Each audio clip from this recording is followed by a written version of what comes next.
Le chef d'État s'est entretenu hier avec l'ancien président de la République, Marc Ravalomanana, à Nosy-Be. L'entretien s'inscrit dans le processus de réconciliation nationale, commente-t-il devant la presse.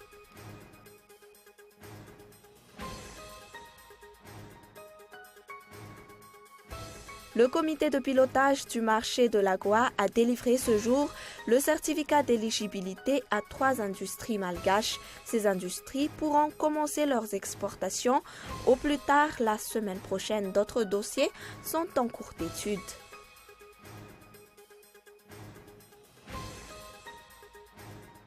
Un commando composé de 6 talibans vêtus d'uniforme de l'armée a attaqué ce mardi une école pour enfants de militaires à Peshawar, principale ville du nord-ouest du Pakistan. Le dernier bilan des autorités fait état de 130 morts, dont plus de 80 enfants âgés de 10 à 20 ans.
Bonsoir à tous, bienvenue si vous nous rejoignez sur Cool TV. À la une de l'actualité ce jour, le président Razon Armapian n'aurait-il plus eu le choix? Le chef de l'État s'est entretenu hier avec l'ancien président de la République, Marc Ravalomanana, à Nosy-Be. L'entretien s'inscrit dans le processus de la réconciliation nationale, commente-t-il devant la presse. Le président n'a fait aucune révélation, mais pour ma part, la rencontre n'est qu'une manœuvre de séduction pour éviter le glissement du team vers une alliance politique présumé hostile au chef de l'État. Tous les leaders de partis et grands candidats à la dernière présidentielle ont été présents aux côtés du Mapar Anjrazouel à la célébration du 11 décembre, fête de la 4e République. Reportage. Il n'y a eu aucun signe annonciateur jusqu'à la dernière minute. Personne n'a été au courant d'une rencontre entre Razon Armapian et Marc Ravalomanana hier à Nosy-Be. Pour tous les observateurs et analystes politiques avertis, cette rencontre semble avoir été décidée dans la précipitation. Elle aura été la seule parade trouvée par Razon Armapian contre la formation d'une coalition hostile qui s'est précisée lors de la fête de la 4e République le 11 décembre dernier. 5 grands leaders politiques adversaires du président Razon Armapian à la présidentielle se sont retrouvés lors de l'événement. Pour le porte-parole du Mapar, toutes leurs déclarations sonnent la fin du régime Razon Armapian. Le régime Razon Armapian serait-il au bout du rouleau? Les analystes s'accordent pour assimiler la rencontre de Nosy-Be à une tentative de rallier autour de lui la seule formation politique disponible sur le marché, la mouvance Ravalomanana. Le chef de l'État dément formellement tout lien avec l'événement du 11 décembre. Interrogé sur le sort de Marc Ravalomanana, il élude en insérant le problème de sa libération avant Noël dans le processus de la réconciliation nationale. Aucune information n'a filtré, tant du côté du président de la République que du côté des proches de l'ex-chef de l'État. Le choix d'un processus de réconciliation nationale ne doit pas être animé par la peur ou la faiblesse politique, selon un politicien. Il est clair désormais que la configuration de l'échiquier politique où les rapports de force ont changé ou vont immanquablement changer. Quels ont été les termes de l'échange lors des négociations confidentielles de Nusibé? Eraton Armampian a tourné le dos à sa famille politique qui l'a aidé et porté au pouvoir. Il est maintenant obligé de se tourner vers Marc Ravalomanen, qu'en pensent ses propres partisans. La situation à Madagascar incite à se poser des questions en matière de justice. Divers faits amènent à se poser des questions sur la souveraineté de la justice. L'Association des anciens de l'ENA à Madagascar a organisé cet après-midi une table ronde sur le thème « Quel avenir pour la justice à Madagascar ?» Écoutez les explications. C'est un thème récurrent au moment où Madagascar est en train de chercher sa voie vers un développement durable, vers une société bien harmonisée, où règne l'ordre et où s'applique la loi de la République. Donc, le moment est venu aujourd'hui de parler, de faire parler les gens par rapport à ce thème central qui est l'avenir de la justice dans notre pays. Le comité de pilotage du marché de l'AGOA a délivré ce jour le certificat d'éligibilité à 3 industries malgaches et ces industries pourront donc commencer leur exportation plus tard la semaine prochaine. D'autres dossiers sont en cours d'étude. Le président de la République, Eraton Armampian, a fait une descente auprès d'une entreprise franche pour marquer le retour de Madagascar dans le marché AGOA. Michel Aranardson. Général Garment, McLean International, World Knights, 3 dossiers sur les 9 industries qui ont postulé pour l'exportation vers le marché AGOA ont été validés et ils vont pouvoir exporter leurs produits en Amérique dès la semaine prochaine. Le groupement des entreprises franches et partenaires lance ainsi le défi de créer 200 000 emplois pour compenser les 360 000 perdus en 2009. La procédure de sélection est encore floue jusqu'ici. 9 dossiers ont été reçus auprès du ministère de l'Industrie. Le recrutement de nouveaux employés devrait ainsi commencer dans la période où l'exportation prendra de l'ampleur. Le sort des 6 autres industries, dont Cotona, Festival et KDC, sera étudié la semaine prochaine. À titre de rappel, l'AGOA 4 a pris fin le 15 septembre dernier et l'AGOA 5 commencera le 1er octobre 2015. Une centaine de maisons seront détruites pour mettre sur pied le projet routier présidentiel. L'État compte verser 10 millions d'ariars par foyer pour dédommager les propriétaires de ces maisons. Le ministère des Travaux publics n'a pas été consulté pour la mise en route des travaux. Mais voilà, c'est le ministère de Rivra-Koudvao qui conduira le chantier. Gaëtan Jetslav. Le ministère des Travaux publics n'a-t-il plus la confiance de la présidence? Y a-t-il un malaise entre Eraton Armampian et Roland Ratirac? Le projet routier présidentiel ne sera pas sous la tutelle du ministère des Travaux publics, mais du ministère de Rivra-Koudvao. Selon nos sources, 9 milliards d'ariars seront alloués à la réhabilitation de la gare routière d'Indutapenak. 11 autres milliards seront versés aux travaux de la gare routière d'Ambuinzanak. Ce projet concernera également la construction d'un carrefour à Nalamaint et à Mahazu et dans les communes environnantes. Aux 67 hectares et à Mbouibo, il est prévu de mettre en place des ponts suspendus ou fly-over pour réduire les embouteillages. La route d'Anoussial, d'Amboudjachim vers l'hôpital sera également goudronnée. Selon les explications, ce sont des promesses présidentielles lors des propagandes, raison pour laquelle les travaux sont financés directement par le président de la République. Les appels d'offres concernant ces marchés posent également des soucis. Les entreprises locales dénoncent que les travaux sont confiés à des entreprises françaises. De même, les ingénieurs et techniciens des travaux publics commencent à lever la voix du fait qu'ils ont été mis sur la touche lors de l'élaboration du projet. Et on passe à un autre sujet cette fois-ci. Les étudiants de l'université d'Antananarive, habitant la cité Mbouipou, ont barré la route d'Mbouipou ce matin. Les forces de l'ordre sont venues sur les lieux. Il n'y a pas eu d'affrontement entre les deux entités. Et ces étudiants revendiquent les solutions pérennes pour le problème de délestage dans leur quartier, outre les promesses présidentielles concernant les étudiants. Reportage. Les étudiants de l'université d'Antananarive ont effectué depuis hier des manifestations dans leur quartier. Ces manifestations se sont déroulées dans le calme. L'intention de ces étudiants est de tirer la sonnette d'alarme auprès des responsables étatiques. Les actes de dirigeants actuels sont décevants selon les étudiants.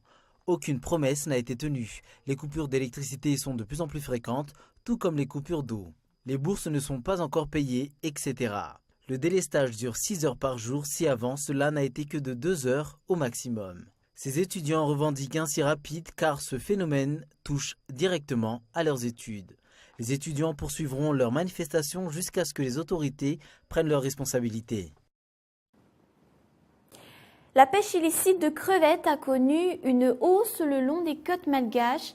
L'État explique qu'il ne dispose ni d'infrastructures ni de moyens pour procéder au contrôle.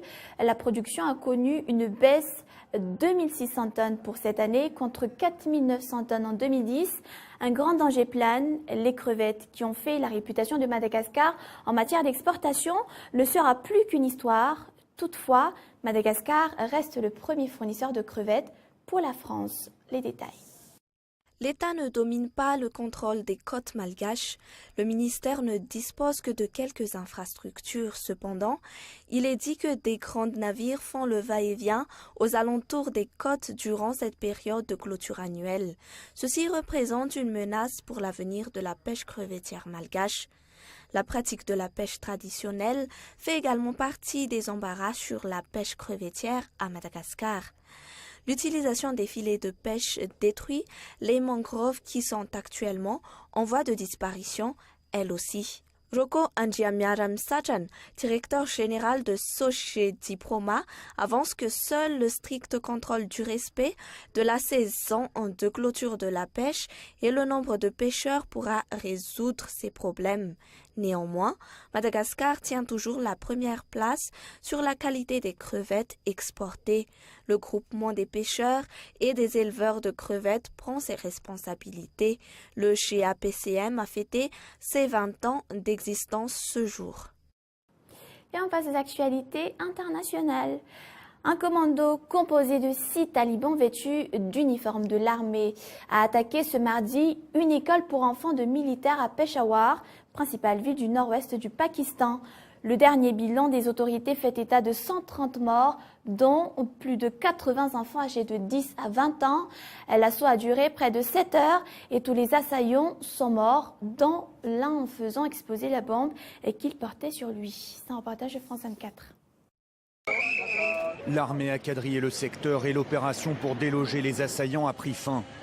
Il est 10 heures du matin lorsque des hommes armés attaquent une école de Peshawar où sont scolarisés des enfants de militaires pakistanais. Une attaque qui aurait fait une centaine de morts. Certains enfants ont pu s'échapper et racontent le calvaire qu'ils ont vécu.